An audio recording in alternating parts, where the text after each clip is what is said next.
Hello, ladies and gentlemen. Welcome to another episode of First 15 here on PasticheofSkin. Today's game is Arslan, the Warriors of Legend.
The Legend of Arslan was initially conceived as a fantasy novel series in Japan written by Yoshiki Tanaka, published in the mid-1980s until present in a book series longer than the Tales of Fire and Ice at 14 books and counting, all based on a poetic epic from Persia.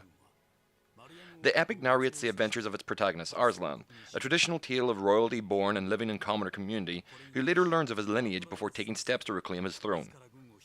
The novel's an original epic simply informed an adaptation for this game, which takes its character design and aesthetics from a number of manga and animated TV series that were made, most notably of which a recent reboot done in 2015. The game's format is that of a Dynasty Warriors hack and slash. Like Hyrule Warriors, Dragon Quest Heroes, and Dynasty Warriors Gundam series, this uses the mechanics of a well-trodden Dynasty Warriors franchise to bring the characters and battles to life in large-scale explosive glory. The demo version provided before the game's full release in February of 2016 is just a sampling of the systems that have been refined to a keen edge. If you're a fan of the Dynasty Warrior games, this game will hold a fresh skin on the bones of some of your favourite games. If you're not a Dynasty Warriors fan, this may be another accessible entry to the series like Hyrule Warriors was on the Wii U. With a fairly repetitive but tight combat system, the main pleasure in this particular game will be a strong narrative thread that some of the other hack and slash games fail to deliver. With 14 novels and a few TV series worth of backstory to get across, this will be packed with characters and events that might just give you a love for the original story's franchise.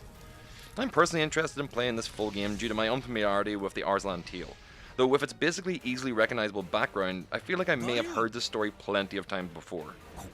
Mounted combat, multiple weapons, and evolving gear as well as combos, including a cavalry charge mechanic, stand out in this demo's technicalities. However, the bog standard wave after wave of dumb AI foot soldiers leaves a lot to be desired. For people who wish for a true challenge, pushing up the difficulty to limit your restorative items may be necessary. For replayability, these game series tend to have a Japanese hardcore stance on achievements and content, with many hours of grinding for gear drops to be a very common thing. This is good or bad depending on your personal involvement with the game. Repeating missions over and over may very well drive many players away, though if you're grinding to make it past a particular story mission, this may well also be a hook that keeps you tethered. All in, this was an enjoyable experience for me, and if you like the look of it and the feel, then check it out whenever it comes out in February.